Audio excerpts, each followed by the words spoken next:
Les titres de ce 20h, Adiaké ce matin et Grand Bassam l'après-midi. Pour ces deux premières étapes de sa visite d'État dans le sud Comoé, le président Alassane Ouattara a fait le point des investissements réalisés. Il a surtout appelé les jeunes à dire non à la violence et à cultiver la paix.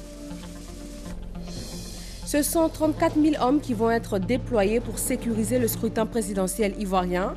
La commission électorale indépendante CEI a rencontré les responsables de sécurité de chacun des 10 candidats afin de parfaire leur dispositif sécuritaire.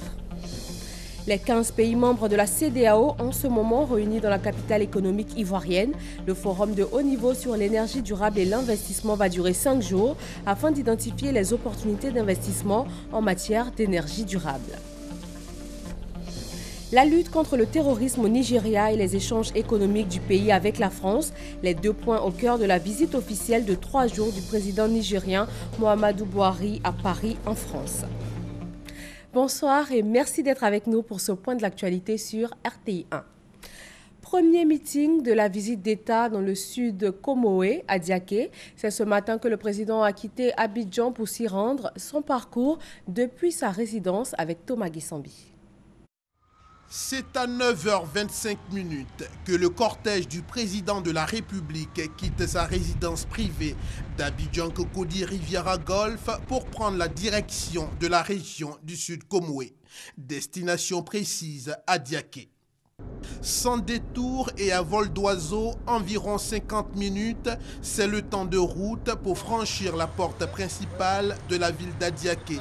Là où pour des questions de meilleur positionnement pour écouter l'hôte de marque, la foule préfère l'attendre sur les lieux du meeting. Arc de triomphe, honneur militaire, le couple présidentiel peut recevoir un premier accueil des premières autorités administratives et politiques du département. Avant de prendre la direction du lieu de sa rencontre avec les populations, le président de la République accepte de confier ses premiers mots pour cette première étape de sa visite à la presse qui l'attend. Bonne arrivée. Merci beaucoup. Vos premiers mots pour cette première étape de votre visite dans le sud. Mon premier mot, c'est un mot de réjouissance, de satisfaction. Je connais bien cette région puisque je viens souvent par ici et surtout à Sini. Et ce départ dans le sud Comoé me permet donc de venir saluer les populations, les remercier et dire que notre pays a besoin de paix. C'est une belle région qui peut se développer davantage, surtout par le tourisme, mais cela nécessite la paix et j'en appelle donc à tous de continuer dans la paix et de compter sur moi. Pour le reste, c'est un président Alassane Ouattara, heureux d'aller à la rencontre de tous ses compatriotes, quels qu'ils soient ou qu'ils se trouvent, qui se tiennent debout tout le temps du trajet qui le conduit sur le lieu du meeting. Une fois sur place à Adiaké, le président Alassane Ouattara a été accueilli par les honneurs militaires. Abou Sanogo. Adiaké dans ses plus beaux atouts pour recevoir le président de la République Alassane Ouattara.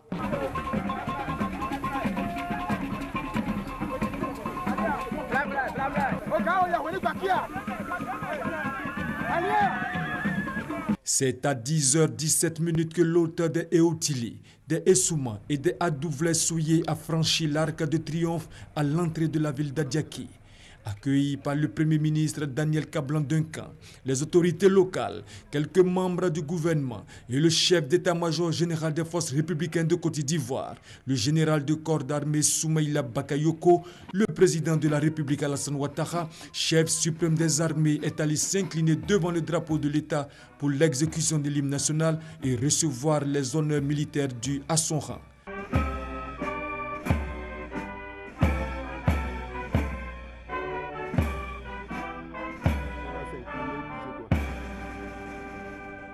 Honneur militaire rendu par la musique de la garde républicaine, le drapeau de l'État et sa garde, 2 pelotons de l'école de gendarmerie d'Abidjan et 3 sections de l'école nationale des sous-officiers d'active, dont une section féminine.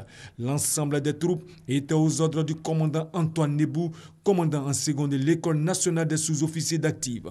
Puis le président de la République a échangé quelques salutations avec la hiérarchie militaire, le corps préfectoral du Sud Comoé, avant de se rendre au lieu du meeting. Et sur ce lieu de meeting, le président a échangé avec les populations. Il a invité les jeunes à s'intéresser et à intégrer les différents programmes de financement de projets initiés à leur intention. Il a aussi annoncé une augmentation significative du capital alloué au FAFSI, le Fonds d'appui aux femmes de Côte d'Ivoire. Alidia Rassouba. À Diaké, rassemblé, place Alassane Ouattara de la ville ce lundi matin, rassemblement pour accueillir le président de la République. Cette commune du sud-est ivoirien est la première étape de la visite d'État entamée ce lundi par le chef de l'État. Un honneur pour Adiaké, tout le département est reconnaissant. Monsieur le Président de la République, à l'instar de toute la Côte d'Ivoire, Adiaké va mieux aujourd'hui. Oui, les résultats scolaires sont meilleurs. On se soigne dans les meilleures conditions.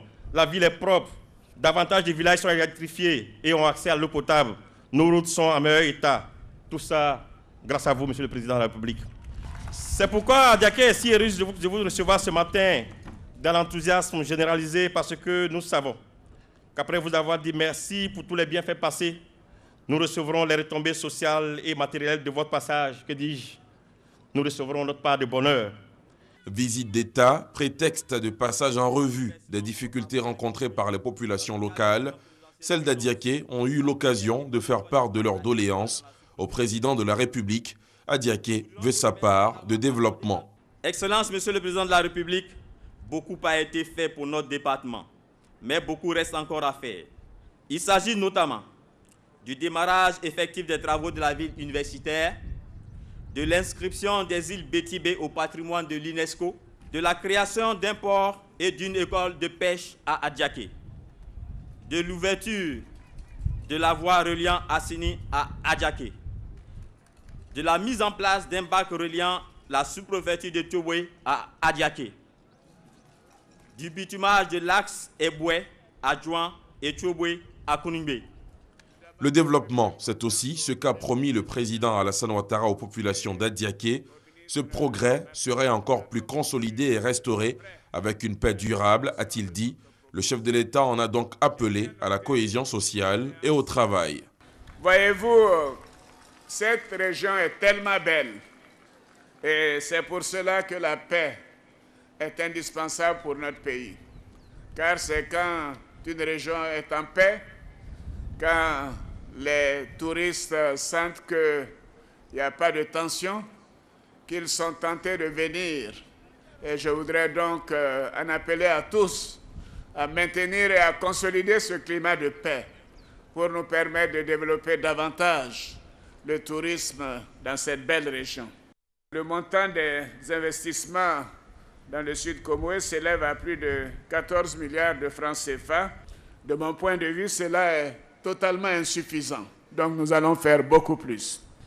Et nous prévoyons un nouveau programme d'investissement dans la région du Sud Comoé. Nous allons étudier vos doléances dans le cadre du plan de développement 2016-2020. Mais d'ores et déjà, s'agissant des infrastructures routières, je peux vous dire que nous avons décidé de la construction de plusieurs routes reliant les principaux chefs-lieux de département. Nous avons également la construction de la ville universitaire d'Adiaké et ce sera fait. C'est une promesse à laquelle je tiens. Le site a déjà été trouvé et les recherches de financement sont en cours. Nous avons aussi pris des dispositions pour faire de la zone touristique d'Assini Mafia une zone prioritaire. Donc vous pouvez compter sur nous pour que nous puissions le faire. À l'instar de toutes les visites d'État, plusieurs dons ont été faits lors de l'étape d'Adiaké, ceux des populations au chef de l'État, et en retour les dons de l'État en matériel roulant pour renforcer l'exercice de l'administration.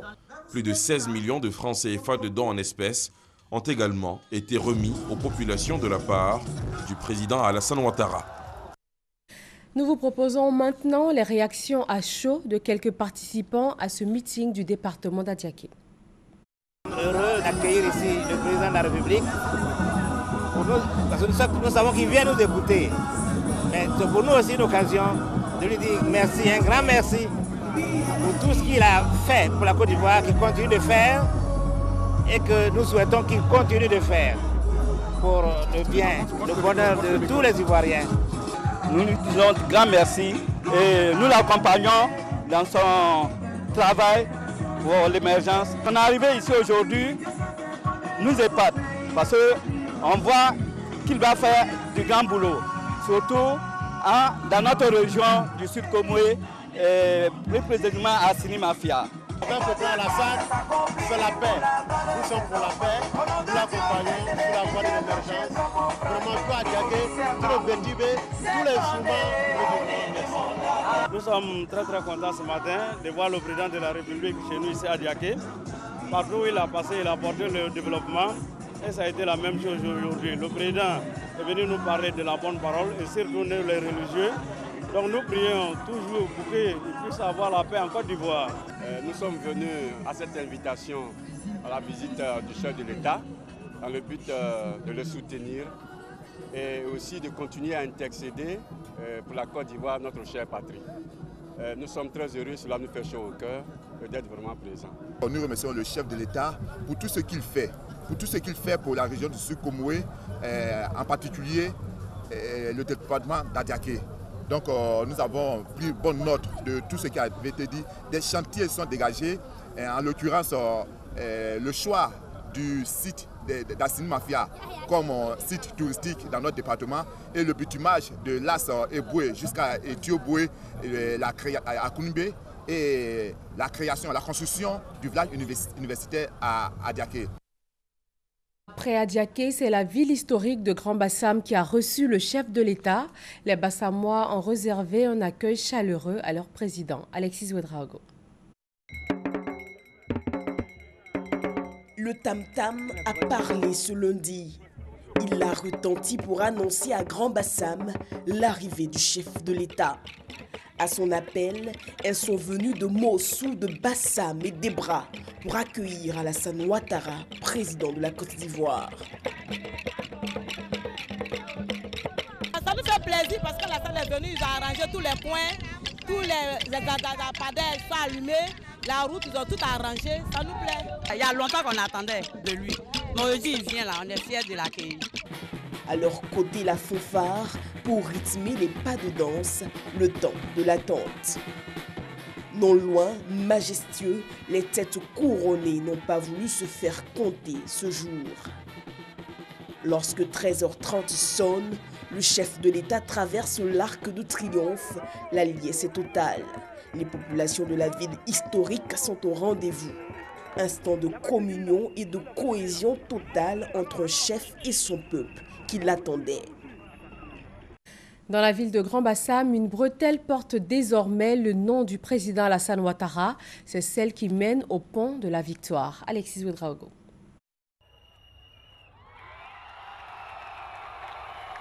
Boulevard Alassane Ouattara, c'est désormais le nom de la voie menant au pont de la Victoire de Grand Bassam. Un cadeau des populations qui veulent ainsi marquer leur affection au chef de l'État. Pas donc de commerce ouvert ce lundi sur la place du marché. Tous ont préféré sortir le lui exprimer. Un message salué par le président.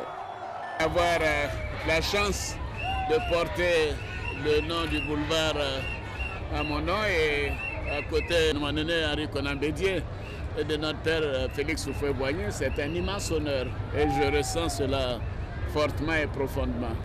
Attendu à son lieu de meeting, c'est à la marche que le chef de l'État s'est rendu aux côtés de son peuple au stade. Spectacle d'unité et d'un peuple réconcilié avec lui-même. Personne, surtout les chasseurs d'images, n'ont voulu en rater une seule miette. Revenons sur ce meeting de Grand Bassam, première capitale ivoirienne. Le chef de l'État a, selon ses propres mots, rendu un hommage particulier au Premier ministre Daniel Kablan-Duncan. Il a fait le point des investissements dans la ville avant d'annoncer officiellement ouverte l'autoroute internationale Abidjan-Grand Bassam qui a coûté 62 milliards de nos francs.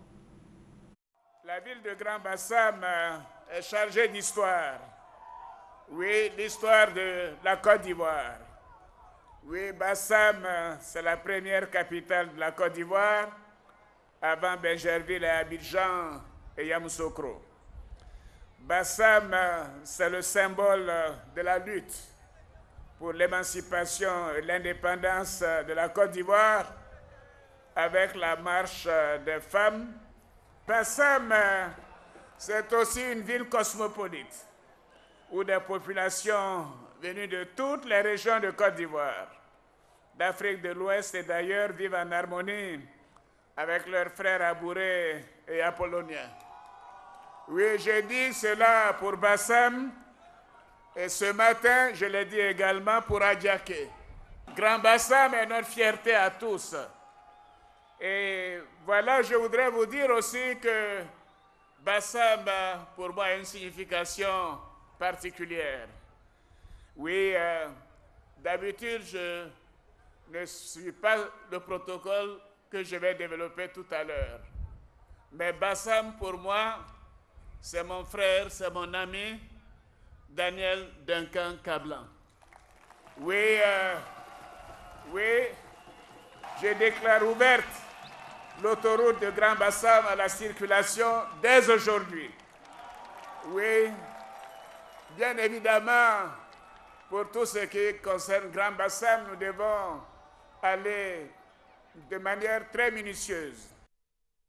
Nous allons maintenant à la rencontre d'un militant de première heure du RHDP. Il a 85 ans, il est handicapé et n'a donc pas pu se rendre au stade pour communier avec le président. Mais il a béni la rencontre et il prie pour un scrutin apaisé. Thomas Gessambi. Grand Bassam, ville chargée d'histoire. En ce 14 septembre, balai incessant et inhabituel, à la fois d'hommes et d'engins motorisés. C'est dans ce décor de grand jour que sur informations recueillies au détour d'une conversation, que nos pas se dirigent dans un sous-quartier de la ville à la rencontre d'un homme, le vieil homme Tramé Abdoulaye. 85 ans révolus, perclusion de jambes et cécité oblige. Le vieux Abdoulaye n'est plus maître de lui-même, mais il reste tout de même maître de ses souvenirs, surtout ceux qui ont trait à la vie du Rassemblement des Républicains, le parti du président de la République Alassane Ouattara, dans la région du Sud Comoé. Le Djini Kobina est venu faire sa campagne. Les premières personnes qui ont adoré, ça il ne faut pas que casser, étaient Selma Koulibaly, était le député. Et le deuxième qui est venu, c'était moi. Quand je suis venu m'adhérer. J'étais à Cocody. Il m'a demandé qui c'est, connaît Lazeni. Connaît Lazeni, s'il est là, connaît Lazeni doit avoir mon nom au deuxième bureau de Djini Kobina. Djini Kobina m'a dit que tu es mon frère, tu viens de Grand Bassam. Je dis je viens de Grand Bassam. Il dit mais tu es mon frère. Donc j'ai adhéré le RDA depuis ce temps. Abdoulaye sait que le président de la République Alassane Ouattara est à Grand Bassam pour une visite d'État. Il aurait bien voulu être de ceux qui vont à sa rencontre pour le féliciter et l'encourager dans sa quête de l'émergence de la Côte d'Ivoire. N'étant pas en mesure de le faire, Abdoulaye doit se contenter du son de son poste téléviseur. Et la visite de la télévision ivoirienne ne peut être qu'une opportunité rêvée pour partager sa foi en une Côte d'Ivoire prospère avec à sa tête le président Alassane Ouattara. Je suis très content puisque je ne vois pas, mais maintenant je sais qu'il y a un changement à Abidjan, un changement des ponts, de routes. S'il plaît à Dieu, j'aurai un deuxième mandat. Pour le reste, Tramé Abdoulaye compte sur ses petits-enfants, ses amis d'aujourd'hui, pour continuer le travail des générations qui construit un pays, une nation, qui construit la Côte d'Ivoire qu'il connaît. Voilà pour le premier jour de cette visite dans le Sud Comoé. Demain, 15 septembre, les étapes de Tiapoum et d'Aboisseau pour terminer. Nous sommes à quelques semaines du scrutin présidentiel ivoirien. Le Rassemblement des oufettistes pour la paix, RHDP, a réuni l'ensemble de ses équipes de campagne pour préparer cette échéance. Dijanaïma. À cette rencontre de mobilisation de ces équipes de campagne avant le démarrage de la campagne électorale, une affluence des plus importantes. Directeurs centraux de campagne, directeurs régionaux, directeurs départementaux, plus de 2500 requérants pour ces postes. sans compter la pléiade de staff et leurs membres. À 40 jours du scrutin présidentiel du 25 octobre, le RHDP a démontré par une mobilisation exceptionnelle ce dimanche à l'Hôtel Ivoire sa capacité à investir toutes les régions de Côte d'Ivoire jusqu'aux hameaux les plus reculés pour apporter la victoire à son candidat. Pour galvaniser l'ardeur des troupes et leur dicter les dernières recommandations, la haute direction du RHDP, présente au grand complet, est conduite par les présidents Henri Konan Bédié, président de la conférence des présidents du RHDP, et Alassane Ouattara, le candidat unique des oufouettistes. Au nombre des actes majeurs de cette rencontre de mobilisation, les équipes ont pris connaissance du slogan de campagne de leur candidat. Alassane Ouattara est le seul candidat qui a un bilan, les compétences, les valeurs intrinsèques et le leadership pour transformer la Côte d'Ivoire, pour changer la vie des Ivoiriens et pour construire une nation unie. L'onction pour aller sur le terrain a été donnée aux troupes du RHDP en premier par le président du Présidium des oufouettistes, Henri Konan Bédié. Notre candidat est celui-là même qui a ramené la Côte d'Ivoire dans le concert des nations après le triste intermède qu'elle a connu.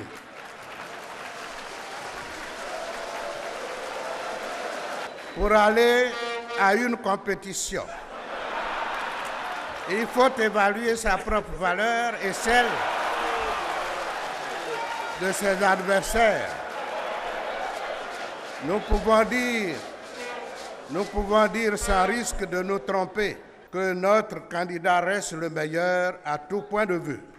C'est pourquoi je vous demande ici et maintenant de passer et de repasser dans chaque maison, dans chaque foyer, dans chaque hameau, dans chaque village et dans chaque ville de notre beau pays. Soyons des soldats de paix, des soldats de l'armée pacifique du RHDP. Oui, allons en rang serré dans l'union et la cohésion des héritiers du PDCI-RDA et montrons au monde que nous avons bien compris la leçon du père fondateur, le président Félix Houphouët-Boigny. La paix étant considérée comme une valeur centrale de l'oufouettisme, le président Alassane Ouattara, candidat unique du RHDP, a donné à son tour comme consigne à ses équipes de ramener la victoire dès le premier tour dans la paix. Il a invité par la même occasion ses adversaires à mener une campagne civilisée et paisible. Je vous demande à tous, directeurs régionaux, jusqu'aux simples responsables de section, soyez sur le terrain. La politique, c'est d'abord le terrain. Et je compte sur vous.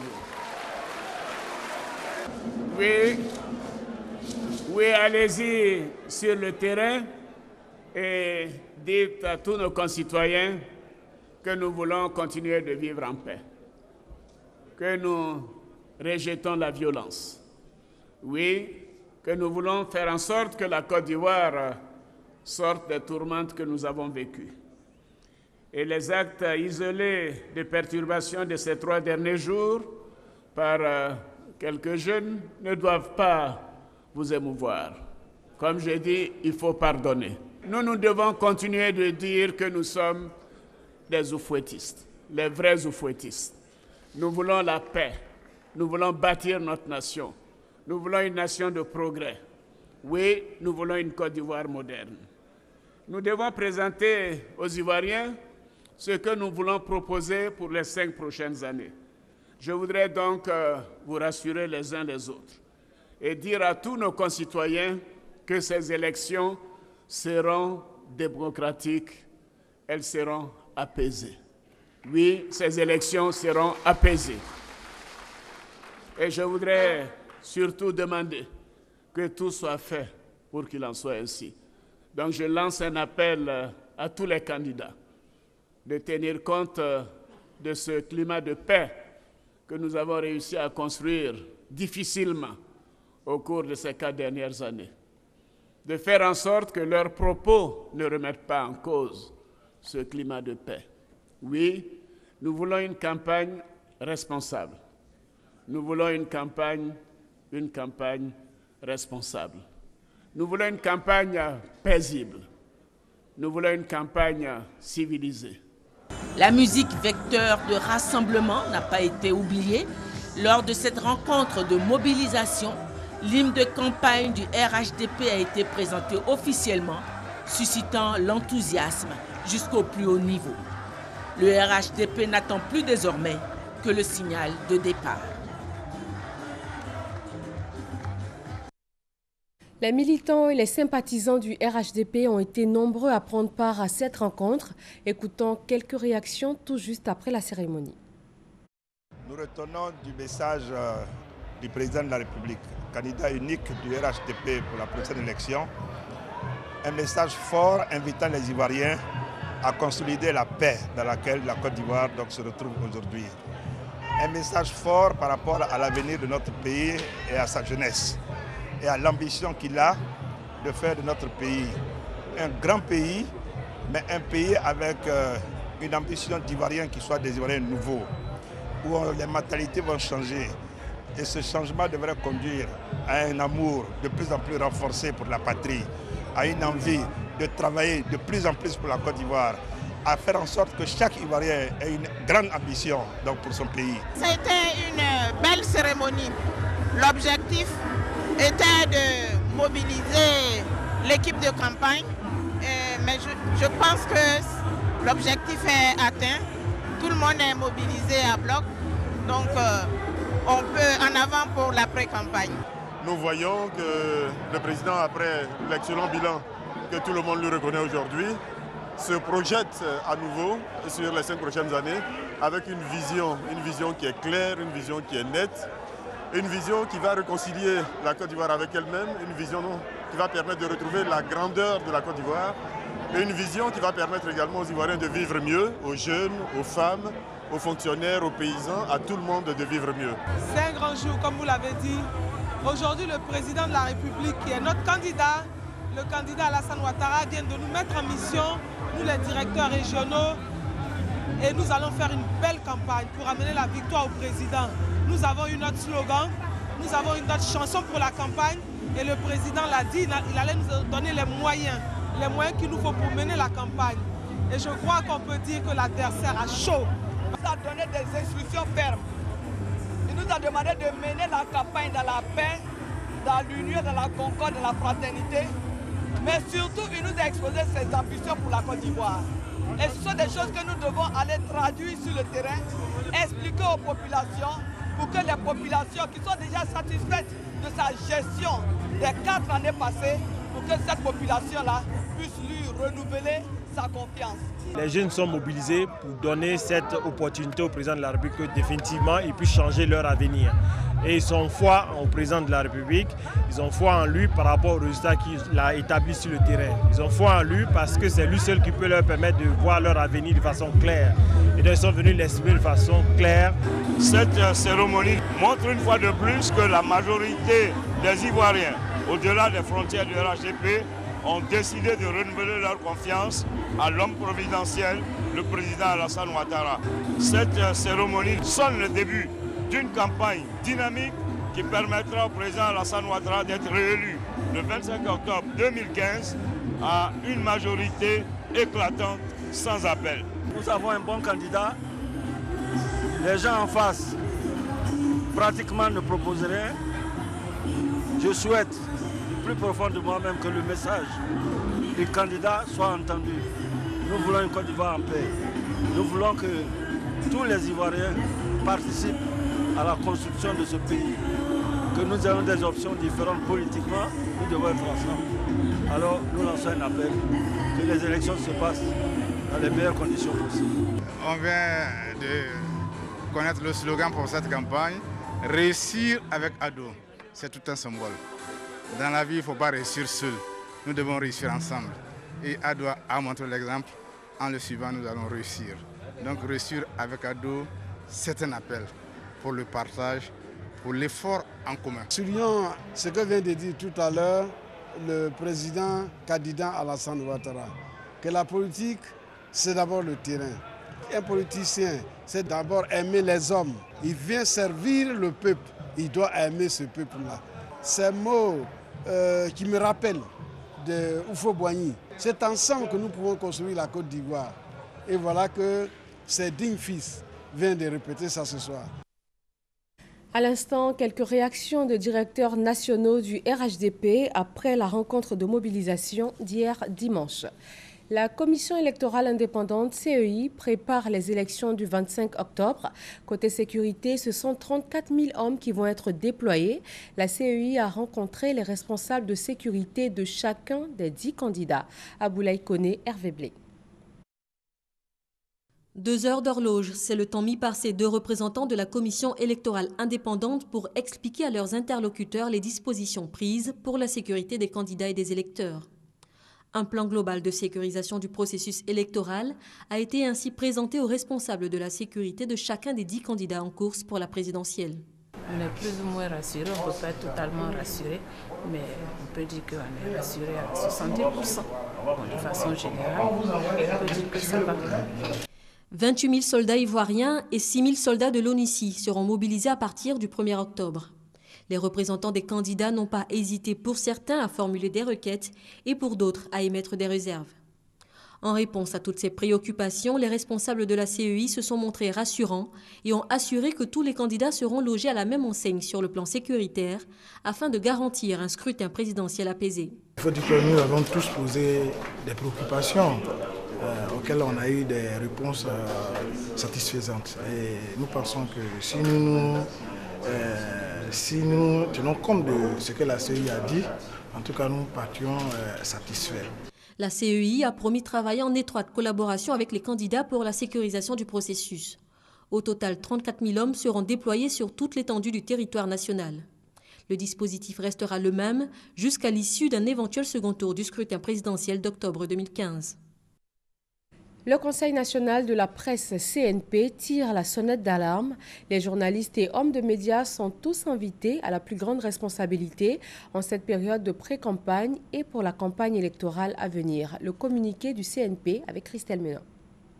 Décision numéro 001 CNP du 10 septembre 2015 portant réglementation de la pré-campagne dans la presse pour l'élection présidentielle d'octobre 2015. Article 1er. La présente décision a pour objet de réglementer le traitement de l'information et la couverture des activités des candidats à l'élection présidentielle et des partis et groupements politiques les soutenant par les organes de presse publics et les organes de presse privés pendant la période de pré-campagne. Article 2. Au sens de la présente décision, la période de pré-campagne pour la couverture par la presse des activités des candidats s'entend, de la période allant de la publication officielle de la liste définitive des candidats retenus à l'élection du président de la République par le Conseil constitutionnel à l'ouverture de la campagne électorale.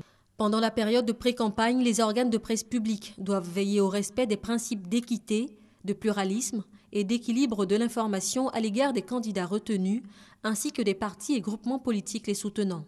Article 4. Les organes de presse publics et les organes de presse privés doivent veiller au strict respect des dispositions liées à l'exercice du droit de réponse, ainsi qu'au respect de l'équilibre de l'information. Article 5. Les organes de presse publics et les organes de presse privés doivent exclure de leurs colonnes tout écrit injurieux, diffamatoire ou incitant à la haine à son encontre. Les écrits sur la vie privée des candidats et les images les présentant dans des postures dégradantes sont interdits. Article 6. Sont interdits tout écrit de nature à porter atteinte à l'intégrité du territoire, à la sûreté de l'État, à l'honneur et à la crédibilité des institutions républicaines, à l'honneur et à la considération des personnes ou de nature à inciter à la haine sous toutes ses formes, à la violence, à l'insoumission et à la révolte. Article 7. Sont interdits tout écrit de nature à désinformer l'opinion, à tronquer ou à dénaturer les propos des candidats ou de leur soutien politique.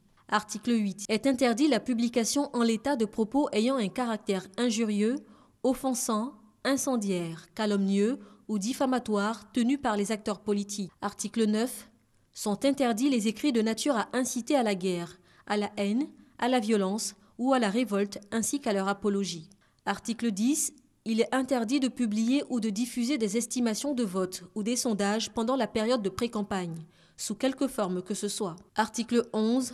Tout manquement aux dispositions de la présente décision sera sanctionné conformément au texte en vigueur. Article 12. La présente décision, qui vaut dispositions réglementaires régissant la pré-campagne dans la presse pour l'élection présidentielle d'octobre 2015, sera enregistrée, publiée au journal officiel et communiquée partout où besoin sera. Fait à Abidjan le jeudi 10 septembre 2015.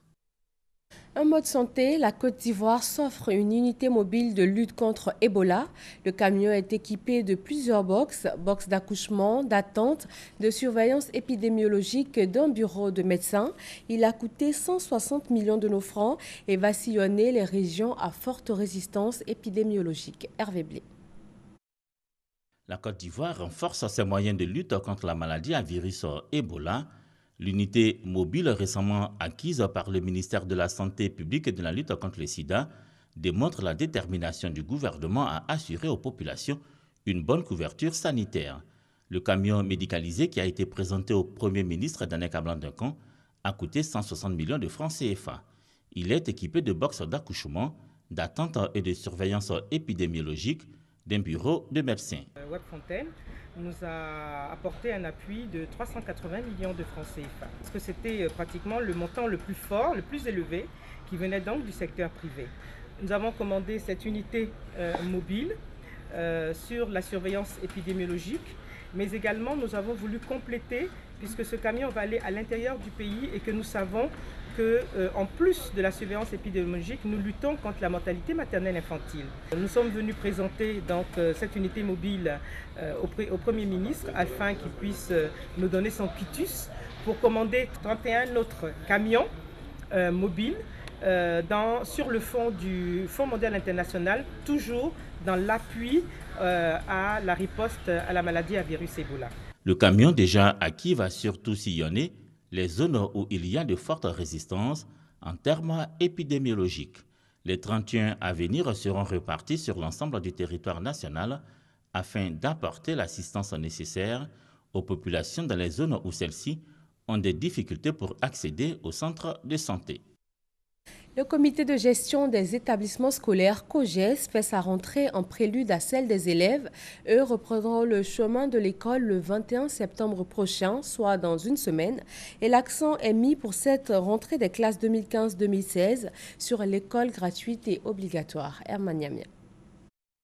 Pour cette rentrée scolaire 2015-2016, l'implication des parents d'élèves, mais surtout leur engagement pour l'amélioration de la qualité de l'enseignement et de l'accès à l'éducation pour tous les enfants est souhaité.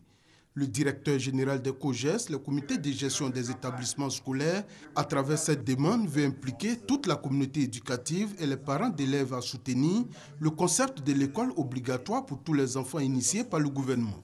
Plus d'1 200 000 enfants sont en dehors de notre système éducatif. Ce n'est pas normal. Et c'est ce que l'État veut corriger en faisant l'école obligatoire.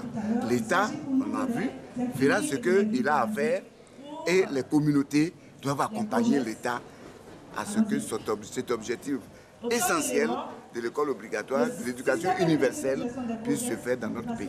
Le représentant du ministère de l'Éducation nationale et de l'enseignement technique précise que la rentrée scolaire est bel et bien fixée au lundi 21 septembre prochain. Il invite donc les COGES à se mobiliser afin de faire de cette rentrée un succès.